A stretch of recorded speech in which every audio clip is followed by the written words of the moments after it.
नमस्कार बच्चों, मैं डॉक्टर मोनिका डूंगरवाल आज फैमिली पार्ट 2 अर्थात परिवार भाग 2 के अंतर्गत परिवार के कार्यों के बारे में जानकारी देने जा रही हूँ। परिवार भाग 1 के अंतर्गत हमने परिवार के मतलब को समझा था, उसके अर्थ को समझा था, साथ ही में उसकी विशेषताएं देखी थी। परिवार जो होता है वह समाज की अत्यंत ही आवश्यक, महत्वपूर्ण, आधार्य प्राथमिक इकाई होती है। किसी भी समाज की रचना का मुख्य आधार जो है वह परिवार ही है। परिवार के बगैर न तो व्यक्ति की कल्पना कर सकते हैं और न ही हम समाज की कल्पना कर सकते हैं। अर्थात परिवार जो है वह समाज की धुरी होता है। तो आज हम इस वीडियो में बात करने जा रहे हैं परिवार के कार्यों के बारे में। परिवार के अनगिनत कार्य होते हैं। इनके कार्यों को गिनना अथवा शब्दबद्ध करना आसान नहीं होता है। परिवार सदैव 24 घंटे अपने बच्चों एवं सदस्यों के कल्याण के लिए, साथ में उनके बेहतर भविष्य निर्माण के लिए, उनके सुखी जीवन बिताने के लिए कार्य करता रहता है। माता पिता जो होते हैं अपना संपूर्ण जीवन बच्चों के लिए समर्पित कर देते हैं और निस्वार्थ भाव से सेवा करते हैं। इसी तरह बच्चे जब बड़े होते हैं तो अपने पेरेंट्स के लिए आदर सम्मान रखते हैं, साथ में उनकी सेवा करते हैं। अतः परिवार के कार्यों को गिना जाना अत्यंत ही मुश्किल बात है, परंतु फिर भी हम देखते हैं कि परिवार के कुछ या प्रमुख कार्य जो है इस स्लाइड के अंतर्गत दिखाए गए हैं, जिसमें पहला कार्य है जैविकीय कार्य या बायोलॉजिकल फंक्शन, सेकंड है शारीरिक कार्य या फिजिकल फंक्शन, तीसरा है मनोवैज्ञानिक कार्य या साइकोलॉजिकल फंक्शन, फोर्थ फंक्शन परिवार का जो है वह आर्थिक कार्य या इकोनॉमिक वर्क होता है। इसी तरीके से पांचवा जो कार्य है परिवार का वह सामाजिक कार्य या सोशल कार्य कहलाता है। नेक्स्ट सिक्स्थ जो कार्य होता है परिवार का वह धार्मिक या रिलीजियस वर्क में आता है। इसके बाद हम देखते हैं परिवार के कुछ अन्य कार्य भी होते हैं, जैसे कि राजनीतिक कार्य या जैसे पॉलिटिकल वर्क हम कहते हैं। नेक्स्ट है सांस्कृतिक कार्य, जैसे कल्चरल फंक्शंस कहा जाता है। इसके बाद है मनोरंजनात्मक कार्य यानी कि रिक्रिएशनल फंक्शंस। लास्ट कार्य होता है परिवार का शैक्षिक कार्य या एजुकेशनल फंक्शंस। ये जो सारे कार्य हैं परिवार के, ये मुख्य कार्यों के अंतर्गत आते हैं और विस्तृत रूप से वन बाय वन अब इन कार्यों को देखेंगे। इसमें सर्वप्रथम हम देखेंगे परिवार का फर्स्ट फंक्शन, जिसे कि जैविकीय कार्य या बायोलॉजिकल फंक्शन कहा जाता है। सर्वप्रथम हम बात कर रहे हैं जैविकीय कार्य या बायोलॉजिकल फंक्शंस की, कि परिवार के अंतर्गत कुछ जैविकीय कार्य या प्राणी शास्त्रीय कार्य भी आते हैं, जिसमें से सर्वप्रथम होता है यौन इच्छाओं की संतुष्टि अर्थात सेटिस्फैक्शन ऑफ सेक्सुअल डिजायर। यौन इच्छाओं की संतुष्टि जो होती है वह परिवार द्वारा ही होती है। स्त्री एवं पुरुष विवाह के बंधन के द्वारा एक दूसरे से जुड़ जाते हैं तथा अपनी जो यौन इच्छा है उसकी संतुष्टि करते हैं। विवाह के बाद ही समाज द्वारा इन संबंधों को कायम रखने की स्वीकृति प्रदान की जाती है। विवाह के बिना इन संबंधों को गलत माना जाता है। यानी विवाह एक ऐसी चीज है जिसके द्वारा यौन इच्छाओं या संतुष्टि को पूर्ण किया जाता है और ये समाज के द्वारा स्वीकृत की जाती है। दूसरा जैविकीय कार्य होता है संतानोत्पत्ति का एवं बच्चों का लालन पालन करने का। संतानोत्पत्ति जो है परिवार का परंपरागत, मौलिक एवं सार्वभौमिक कार्य होता है। मानव जाति की निरंतरता बनाए रखने के लिए या हम कहें कि अस्तित्व बनाए रखने के लिए संतानोत्पत्ति जो है वह आवश्यक होती है। इसके बिना मानव जाति जो है धीरे धीरे समाप्त हो सकती है। यद्यपि संतानोत्पत्ति परिवार से बाहर रहकर भी की जाती है, परंतु समाज ऐसे जो बच्चे हैं या ऐसी जो संतान है उसको वैध नहीं मानता है। जो समाज है उसके द्वारा शादी होने के बाद या मैरिज के बाद इन चीजों को स्वीकृत किया जाता है। उन बच्चों का समाज के अंतर्गत परिवार द्वारा जो है पालन पोषण किया जाता है और बड़े प्यार से उनको बड़ा किया जाता है। साथ में परिवार उन्हें आत्मनिर्भर और स्वावलंबी बनाता है, उसका सामाजिक, मानसिक, आर्थिक विकास करता है और एक योग्य नागरिक बनाता है। बड़े होने पर यही जो बच्चा होता है, यही जो बालक होता है, वह परिवार का वयस्क सदस्य बनकर अपने कर्तव्यों का पालन करता है। अब हम बात कर रहे हैं शारीरिक कार्य, जो कि परिवार का दूसरा कार्य है। परिवार द्वारा शारीरिक कार्य भी संपन्न किया जाता है और इसके अंतर्गत निम्न कार्य आते हैं, जिसमें सर्वप्रथम है शारीरिक संरक्षण का कार्य अर्थात फंक्शंस ऑफ फिजिकल प्रोटेक्शन। व्यक्ति को शारीरिक संरक्षण या शिशु को जो शारीरिक संरक्षण है वह प्रदान करने का कार्य भी परिवार के अंतर्गत किया जाता है, जो कि एक बहुत ही महत्वपूर्ण और आवश्यक कार्य होता है। तभी एक जो नन्हा शिशु है समय के साथ वयस्क बन जाता है और परिवार में ही वृद्ध होता है। परिवार द्वारा सदस्यों को शारीरिक सुरक्षा दी जाती है। परिवार के प्रत्येक सदस्य एक दूसरे का काफी ध्यान रखते हैं, ख्याल रखते हैं। कोई बीमार हो जाता है तब परिवार जो है उसको जी जान लगा के सेवा करके ठीक करता है। यानी परिवार जो है अपने सदस्यों का भरण पोषण करने का कार्य करता है। दूसरा शारीरिक कार्य होता है भोजन, वस्त्र, आवास की व्यवस्था अर्थात arrangement of food, cloth and shelter.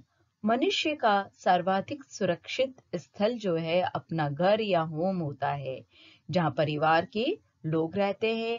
हर सुख दुख वह अपने परिवार में बांटता है।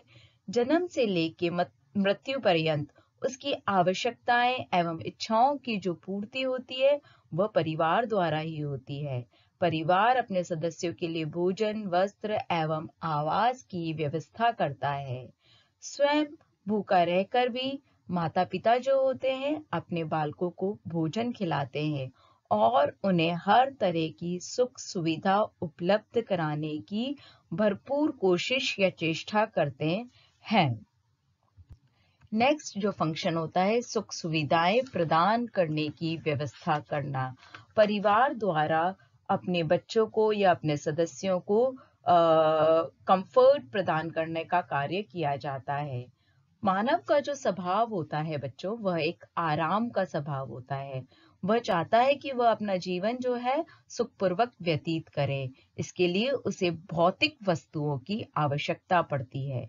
जैसे कि अगर आपके पास एक ड्रेस है तो आपको लगता है 10 क्यों नहीं है, 10 है तो 20 क्यों नहीं है। अगर आपके पास 2 फुटवियर्स है तो आपको लगता है 4 क्यों नहीं है। अगर आप इस वाली होटल में जाते तो आपको लगता है कि हम उस वाली होटल में क्यों नहीं जा सकते हैं, है ना। तो भौतिक वस्तुओं की जरूरत पड़ती रहती है। जैसे गर्मी से निजात पाने के लिए कूलर चाहिए, कूलर के बाद एयर कंडीशन आता है, सर्दी के बचाव के लिए हम गर्म कपड़े पहनते हैं, कमरे में रूम हीटर लगाते हैं, है ना। इसी तरह से मनोरंजन के लिए टीवी को यूज करते हैं। आजकल आप लोग जो है लैपटॉप एंड मोबाइल का यूज करने लग गए हो। इसी तरह से खाना बनाने के लिए कभी खाली आप गैस यूज करते थे, आजकल कुकिंग रेंज, माइक्रोवेव, ओटीजी वगैरह का प्रयोग किया जाता है। आप जो सोते हैं उस पे गद्देदार बिस्तर होना चाहिए। यानी परिवार इन भौतिक वस्तुओं को जुटाने का कार्य करता है ताकि उसके सदस्य सुखपूर्वक जो जीवन है वो जी सके। अब हम आते हैं नेक्स्ट कार्य के ऊपर। नेक्स्ट कार्य है मनोवैज्ञानिक कार्य या साइकोलॉजिकल फंक्शन। परिवार जो होता है न केवल संतानोत्पत्ति, यौन इच्छाओं की पूर्ति, बच्चों का लालन पोषण ही करता है, बल्कि वह मनोवैज्ञानिक कार्य भी करता है। अर्थात वो सदस्यों को प्रेम और स्नेह की इच्छाओं में रखता है तथा उनको संबल प्रदान करता है। व्यक्तित्व विकास के लिए न केवल संतुलित भोजन, स्वास्थ्यकर आवास और उनको समय के अनुसार वस्त्र की जरूरत पड़ती है, बल्कि अगर प्यार, सौहार्द, सहयोग, स्नेह, विश्वास, आदर नहीं मिलता है तो व्यक्ति जो है उस परिवार में जीवन यापन नहीं कर सकता है। अर्थात परिवार के द्वारा सभी सदस्यों को प्यार दिया जाता है, सहयोग दिया जाता है, स्नेह दिया जाता है, विश्वास की भावना पैदा की जाती है, आदर मिलता है, सहानुभूति मिलती है, बीमार होने पे सेवा की जाती है। अगर परिवार में ऐसा नहीं होगा तो उस परिवार में तलाक, कलह, क्लेश आदि कारण से वह परिवार विघटित होने लग जाता है। तो मनोवैज्ञानिक कार्य के अंतर्गत सबसे पहला कार्य होता है प्रेम व स्नेह देना। अर्थात शिशु जब पैदा होता है तो वह बहुत ही कह दें हम कि असहाय अवस्था में होता है। उसका लालन पालन जो है प्रेम द्वारा, स्नेह के द्वारा, परिवार के बड़े मेंबर्स के द्वारा किया जाता है। उसमें मानवीय गुणों का विकास किया जाता है तथा देश का एक सभ्य, सुसंस्कृत, योग्य, कर्तव्यनिष्ठ नागरिक बनाया जाता है। अर्थात परिवार के द्वारा, प्रेम के द्वारा, उस प्रेम के द्वारा उसे बड़ा किया जाता है। अगर उसको शुरू से प्यार मिलता है तो वह एक सुसंस्कृत व्यक्ति बन के तैयार होता है। पर वह जो प्रेम है वो सही डायरेक्शन वाला होना चाहिए, तभी व्यक्ति जो है एक सही रूप में सही व्यक्तित्व का निर्माण कर पाएगा। दूसरा जो कार्य होता है वह है मानसिक सुरक्षा प्रदान करना, यानी मेंटल प्रोटेक्शन देना व्यक्ति को। परिवार व्यक्ति को मानसिक सुरक्षा देने का कार्य करता है ताकि जो बालक है उसका बहुमुखी व्यक्तित्व का विकास हो सके। भौतिक आवश्यकताओं की पूर्ति तो है, वह पैसों के द्वारा यानी कि अन्न, जल, वस्त्र, आवास के द्वारा हो जाती है, परंतु जो मानसिक संतुष्टि है, मन की जो संतुष्टि है, वह सम्मान के द्वारा, आदर के द्वारा, प्यार के द्वारा, प्रेम के द्वारा, सहानुभूति के द्वारा ही मिलती है। ये संवेग व्यक्ति को सुरक्षा देते हैं तथा अपनत्व का भाव देने का कार्य करते हैं। परिवार के सभी सदस्य एक दूसरे की भावनाओं का ख्याल रखते हैं, एक दूसरे की इज्जत करते हैं तथा मेल मिलाप से रहते हैं। जिन परिवार में बालकों, परिवार के सदस्यों को अगर किसी भी कारण से मानसिक सुरक्षा नहीं मिल पाती है, उनकी भावनाओं की कद्र नहीं होती, तो ऐसे परिवार जो होते हैं वो जल्दी टूट कर बिखर जाते हैं। अर्थात परिवार में बच्चों को प्रेम देना, स्नेह देना, सेटिस्फैक्शन देना, उनका सहयोग करना, उनकी फीलिंग को समझना या उनको सुरक्षा देना बहुत जरूरी होता है, नहीं तो ऐसे परिवार लंबे समय तक नहीं चल सकते हैं। नेक्स्ट जो वह है आर्थिक कार्य या इकोनॉमिक फंक्शन। इकोनॉमिक फंक्शन की जब हम बात करते हैं तो परिवार के सदस्यों की जो विभिन्न आवश्यकताएं है वह धन के द्वारा या पैसों के द्वारा ही पूरी हो सकती है। इसके बिना जो है हमारे आर्थिक कार्य पूर्ण नहीं हो सकते हैं। इसमें फर्स्ट है श्रम विभाजन या डिवीजन ऑफ लेबर। परिवार के सभी सदस्यों को उम्र, लिंग, शिक्षा व योग्यता के अनुसार कुछ न कुछ कार्य करने पड़ते हैं।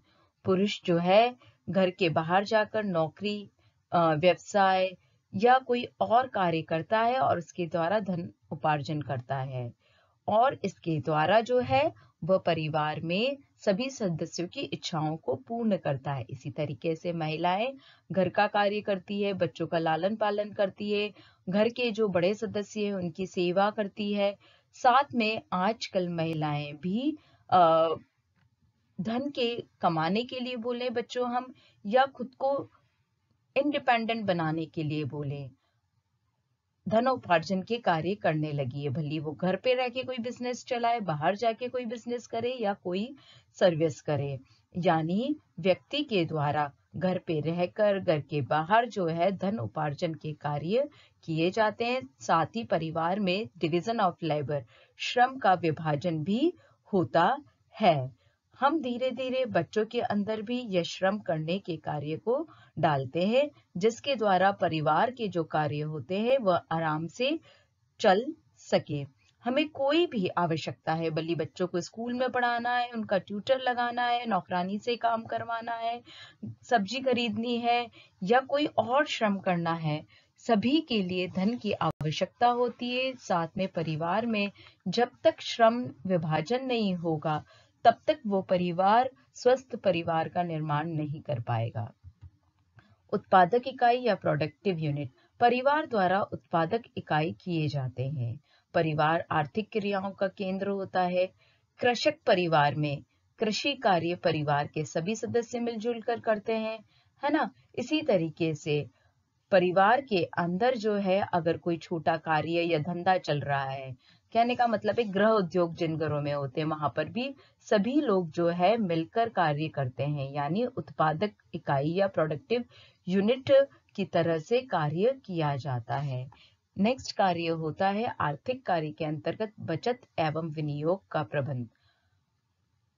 आपने कहा कि परिवार के अंदर श्रम विभाजन है, कार्य का विभाजन है, परिवार के अंदर उत्पादक इकाई है कि परिवार में अगर कुछ इस तरह का बिजनेस है जैसे कृषि कार्य है या बड़ी बनाने का कार्य, अचार का कार्य, मुरब्बा बनाने का कार्य है, तो वो मिलके कार्य कर रहे हैं, सिलाई का कार्य है तो, है ना।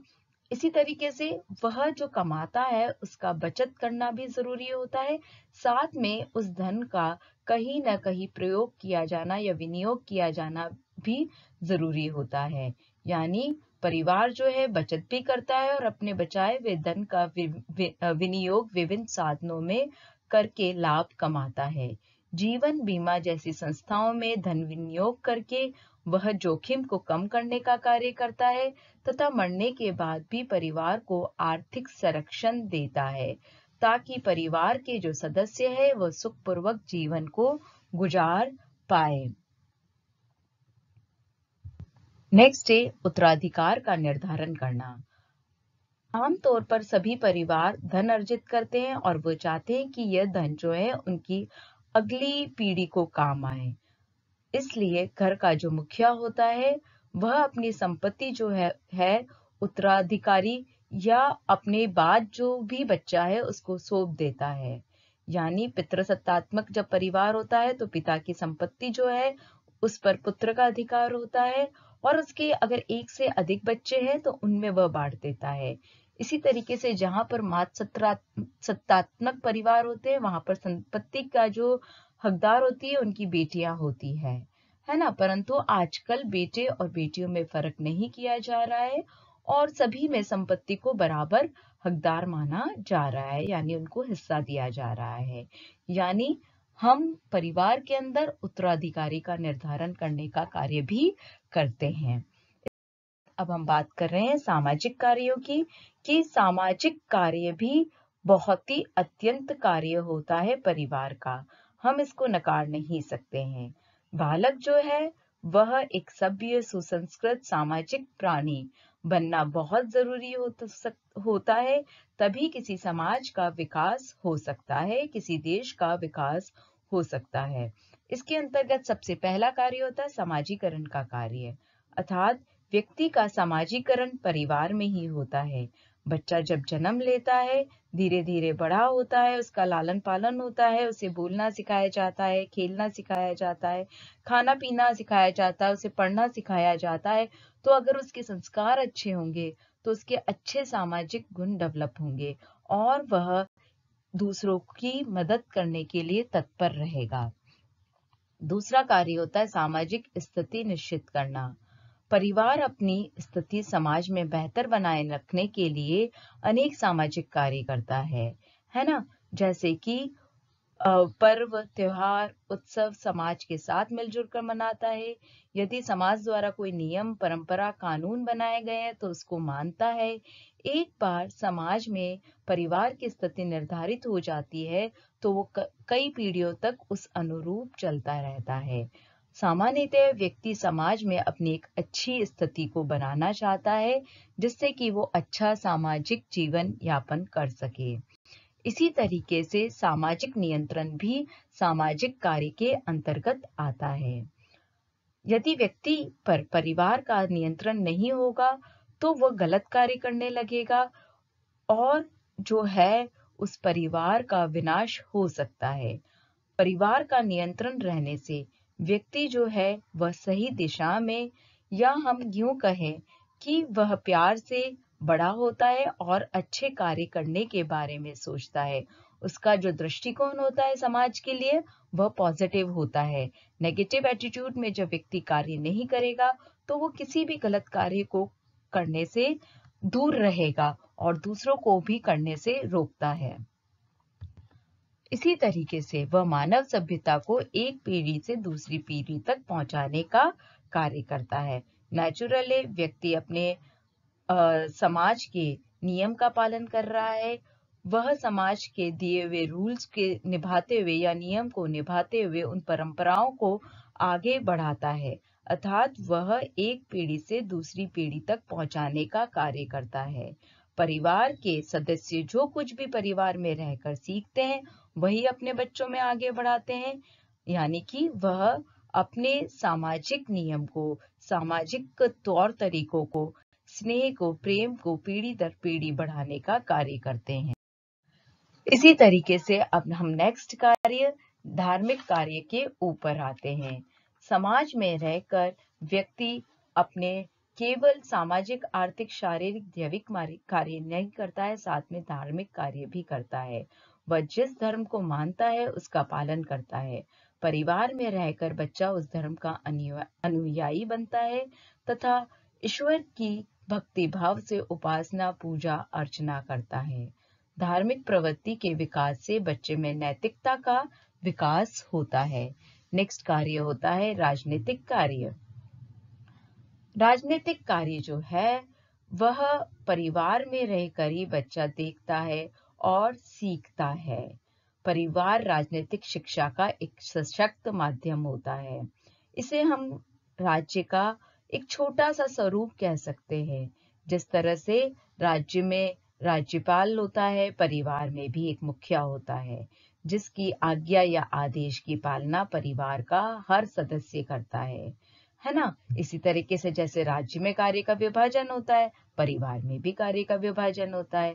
और स्पेशली संयुक्त परिवार में जो कार्य का विभाजन होता है हम स्पष्ट रूप से देख सकते हैं। संयुक्त परिवार में मेनली मुखिया का कार्य बुजुर्ग के द्वारा ही किया जाता है और उसी के निर्णय सभी को मानने होते हैं। नेक्स्ट फंक्शन होता है सांस्कृतिक या कल्चरल फंक्शंस। परिवार धर्म एवं संस्कृति का संरक्षक या पोषक होता है, वही इसका सच्चा उपासक होता है। परिवार के माध्यम से ही बच्चा अपनी संस्कृति, धर्म, रीति रिवाज, परंपराओं को सीखता है और एक वयस्क बनता है और फिर धीरे धीरे इन्हीं चीजों को वो अपने बच्चों को सिखाता है। अतः परिवार ही संस्कृति का वास्तविक पालन करता होता है। हम धीरे धीरे जो कार्यों को बच्चों देख रहे हैं उसके साथ ही नेक्स्ट कार्य जो हम करते हैं वह है मनोरंजात्मक कार्य, यानी मनोरंजन का कार्य, जो कि सबसे इम्पोर्टेंट कार्य है। इसके बिना हमारी जिंदगी पूर्ण नहीं होती है ना। जब तक परिवार में हंसी ना हो, बच्चे शरारतें नहीं करें, वो कुछ अपनी एक्टिविटीज के द्वारा नहीं हंसाएं, तो परिवार को जीने के लिए कोई पॉजिटिव एनर्जी नहीं मिल पाती है। यानी छोटे बच्चों की तोतली बोली, उनकी क्रियाकलाप, उनकी खिलखिलाती हंसी, उनकी शरारतें, भोली सूरत, ये सब मन को आनंदित करती है ना। तो सामान्यतः जो परिवार है उसमें मनोरंजन का कार्य होना बहुत जरूरी होता है। यह मनोरंजन का कार्य जैसे जैसे बच्चे आगे बढ़ते हैं तो वह उस तरीके से करते हैं। परंतु अगर किसी परिवार में मनोरंजनात्मक कार्य नहीं हो तो वह परिवार जो है सुखी परिवार नहीं हो सकता है। बच्चे जैसे धीरे बड़े होते हैं तो अपने फ्रेंड्स के साथ करते हैं, पेरेंट्स के साथ करते हैं, अपने पीयर ग्रुप्स के साथ करते हैं, अपने सिबलिंग्स के साथ करते हैं, मतलब भाई के साथ या बहन के साथ करते हैं, और इसके साथ ही हम एक सुखी परिवार को आगे बढ़ा सकते हैं। आप खुद सोचो बच्चों, अगर आपको एग्जाम देते हुए काफी दिन हो जाते, 1 महीने तक एग्जाम चल रहा, तो आपकी इच्छा होती है एक मूवी देख के आए। यानी जीवन में मनोरंजन का कार्य नहीं हो तो वो परिवार आगे नहीं बढ़ सकता है। नेक्स्ट और लास्ट फंक्शन है इसी तरीके से शैक्षिक कार्य या एजुकेशनल फंक्शन। शैक्षणिक कार्य परिवार का अत्यंत ही महत्वपूर्ण और आवश्यक कार्य होता है। शिक्षा के द्वारा ही हम व्यक्ति को सोचने, समझने, तर्क करने, विवेकपूर्ण निर्णय लेने का कार्य सिखाते हैं। अगर शिक्षा नहीं होगी तो व्यक्ति जो है अपने जीवन में भी तरक्की नहीं पा सकता है और एक अच्छे देश का निर्माण नहीं कर पाएगा। न तो अच्छे परिवार का निर्माण करेगा, न समाज का करेगा, न राज्य का करेगा, न देश का करेगा। उसके अंदर तर्क करने की शक्ति नहीं होगी कि क्या सही है, क्या गलत है, सोचने समझने की शक्ति नहीं होगी, विवेकपूर्ण निर्णय लेने की शक्ति नहीं होगी। अतः शिक्षा जो है वो व्यक्ति को जो है तर्क करना सिखाती है, सोचना समझना सिखाती है, उसको विवेकपूर्ण निर्णय लेना सिखाती है, जो कि उसके जीवन पर्यंत काम आते हैं। इसके साथ ही परिवार जो है वह सदस्यों के लिए विविध कार्य करता है और इनके सभी कार्यों को हम किन्हीं भी शब्दों में बच्चों नहीं बांध सकते हैं। ये जो सारे कार्य हैं परिवार के इम्पॉर्टेंट फंक्शंस के अंतर्गत आते हैं। इसके साथ ही हमारा जो आज का टॉपिक है फंक्शंस ऑफ फैमिली वह समाप्त होता है। आगे जो है हम परिवार के दूसरी चीजों को कंप्लीट करेंगे कि परिवार कितने प्रकार का होता है, फैमिली लाइफ साइकिल क्या है। थैंक यू बच्चों।